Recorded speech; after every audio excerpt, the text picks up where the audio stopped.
How's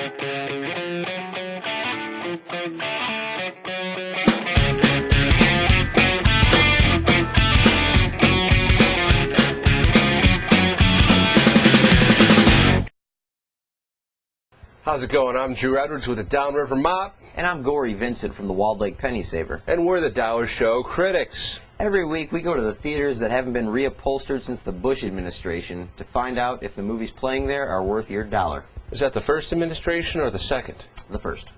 That's right, Gory. Every week we go to our local Dower Show and check out 2 movies just for you.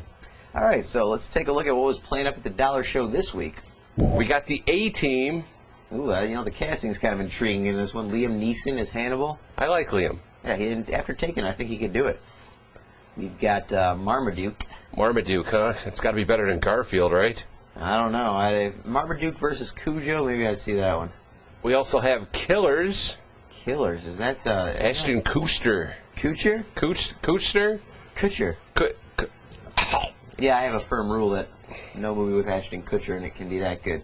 That's not a firm rule, that's reality. Got Iron Man 2. Ooh, the sequel to the mega popular Iron Man 1. I think this is just for Robert Downey Jr.'s boat. Yeah, at least it's boat and not Coke. That we know of. We've got the family film Shrek Ever After. Man, aren't they done with this yet?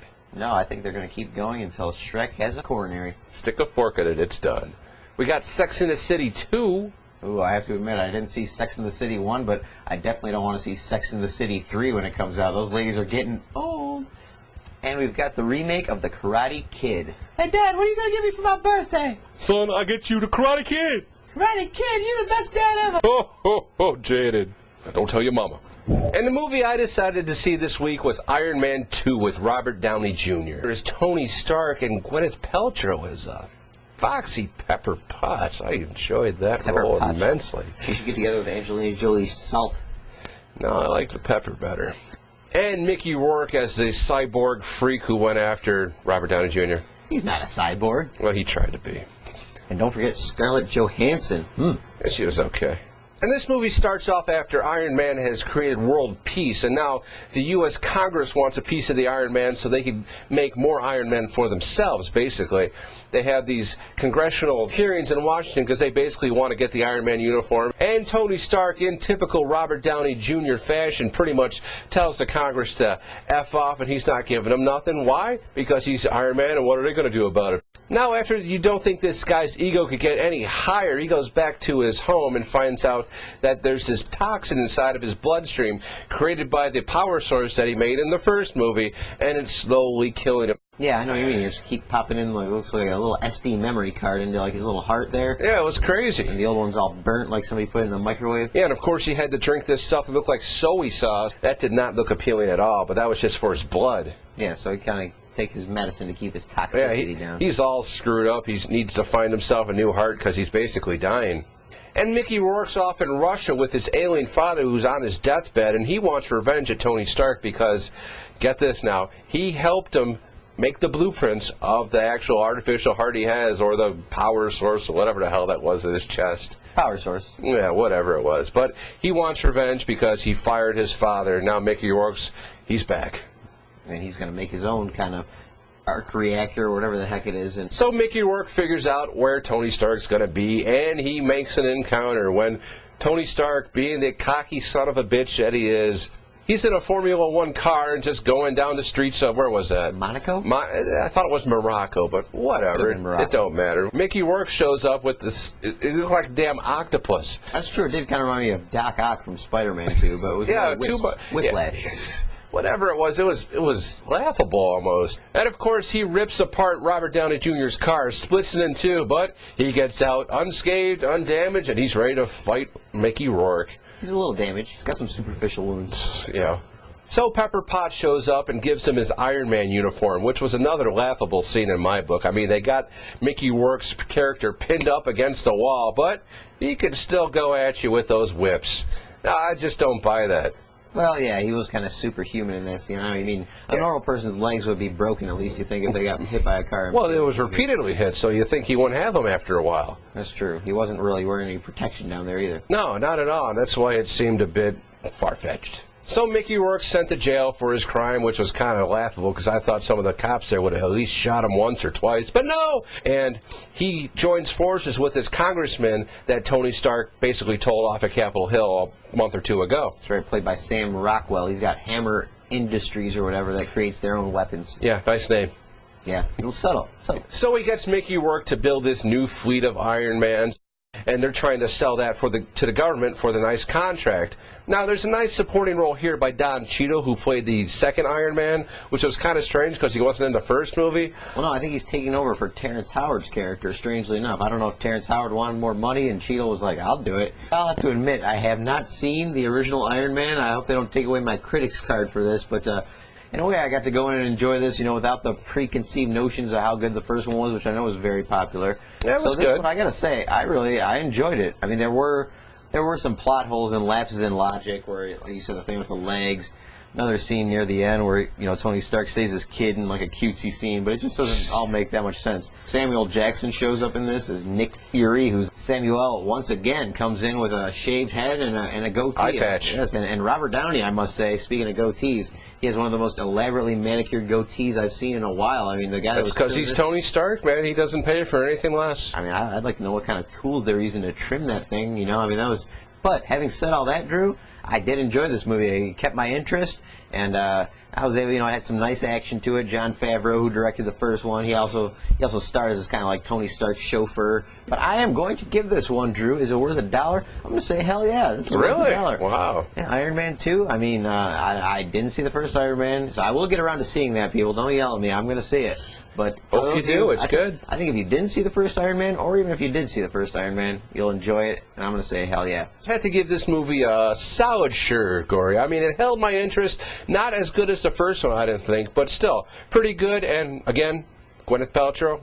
Ooh. Yeah, he's got a thing for Gwyneth. So that's one sure and one hell yeah for Iron Man 2. I'm sure we can look forward to Iron Man 3 coming up in a couple years. Or the Avengers, whichever. Both. And for my pick for this week's I'll Rent That for $1 feature, I'm going to go with an early Robert Downey Jr. supporting performance in 1989's True Believer, directed by Joseph Ruben and starring Robert Downey Jr. and James Woods. Beautiful. One of my favorite actors. Mine too. Now James Woods, he plays a defense lawyer in New York with a really nice clip-on ponytail, by the way.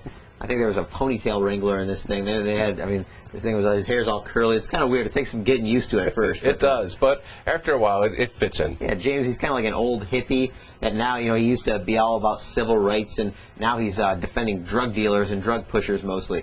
And now an angel dust dealer, a coke manufacturer. As Robert Downey Jr.'s character says. Now, Robert Downey Jr.'s character, he's fresh out of U of M law school. He comes to work for Eddie Dodd, and he can't believe that the Eddie Dodd that he loved and, read about, this great civil rights lawyer, is now defending, like you said, a coke dealer, a speed dealer. The ironic thing is Robert Downey Jr., he plays the straight guy in this. I mean, there's scenes where he's being offered drugs by James Woods' character and just turns him down with a sneer, like, I wouldn't touch that. This is just before Downey just hit total rock bottom and was waking up in his, neighbor's daughter's bed and just like, where the hell am I? Remember that? I heard something about that. Yeah, but I mean, still, it's a good against type performance from Robert Downey. I mean, he plays the straight law school grad very well, I think, and he's kind of a foil to James Woods' manic energy that he always seems to have in every movie. The plot of this one is kind of your basic, James, he's defending all these scuzzy drug dealers, and then he finds that one client, Shu Kai Kim, a Korean boy who's in jail, his mother says, for the murder he didn't commit. 8 years in jail for the murder he didn't commit. Eddie's not going to, he doesn't want to touch this case, but of course Roger, Robert Downey Jr.'s character, convinces him, this guy might actually be innocent, let's do some good. So, we don't do that kind of stuff, Roger. That's right, but after a little bit of soul searching, James, he decides, let's take on this case. That's right. Let's bust this thing wide open and get this Shu Kai Kim out of jail. Next thing you know, they're going to Sing Sing. This is one of those movies where he takes on, James reopens a years-old murder case, and of course he's facing off against the District Attorney of New York, who is played by Kurtwood Smith, who does great villain roles. Yeah, yep. he was the bad guy in RoboCop, Red on that 70s show. But he gives another great kind of sneering, evil little, powerful man. The kind of guy that you always want to punch. That's true. You do kind of want it, but he always looks at you with contempt, and his bald head just seems really shiny. As James gets closer to the truth, he gets more deep into it. He starts to find the once true believer he really was when he got into law. And I just got to say, this is one of my favorite James Woods, an underlooked performance. Joseph Rubin, I think, an underlooked director. You know, he directed The Stepfather, the original Stepfather, which was a kind of a genre classic. Also made some kind of just so-so movies, Sleeping with the Enemy, The Good Son. Yeah, so-so, definitely right from there. You know, he made Return to Paradise, which I like, and he's done some good work, but I think this might be one of his best. It's just a great performance from James Woods. He kind of carries the movie, and if you're a James Woods fan or a fan of, like, crime procedures, I say you go out and rent True Believer. Yeah, Gory, I love this movie. I've seen this movie. It's got to be into double digits. I mean, I've seen it that much. Wow. And I'll watch it from start to the end because that's the way you need to watch this movie. I mean, James Woods, as you said here, great role. Robert Downey Jr., I liked him too because he kind of played the preppy little guy Yeah, here. it was a nice against type role, like I said. Yeah, and James Woods tells him to get a job at Wall Street. I'm sure your rich daddy could take care of that for you. It was great. Yeah, there's just some great back and forth, and of course they develop a friendship, you know, and you know, maybe the plot may lean towards the predictable, maybe. Oh, but still, it made you think. It did make you think, and probably things like this do go on. And I gotta say, nobody tokes on the joint like James Woods. I don't know what it was. Remember Fast Walking? I don't know if anybody's seen that.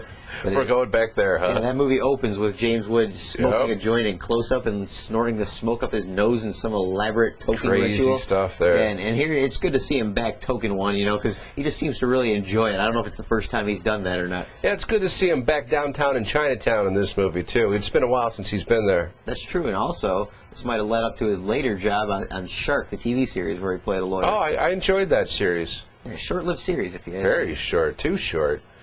James was one bad mofo with that. Yeah, James, where are you? Come back into another movie soon. Seriously, I please. got something written for you. Give me a call.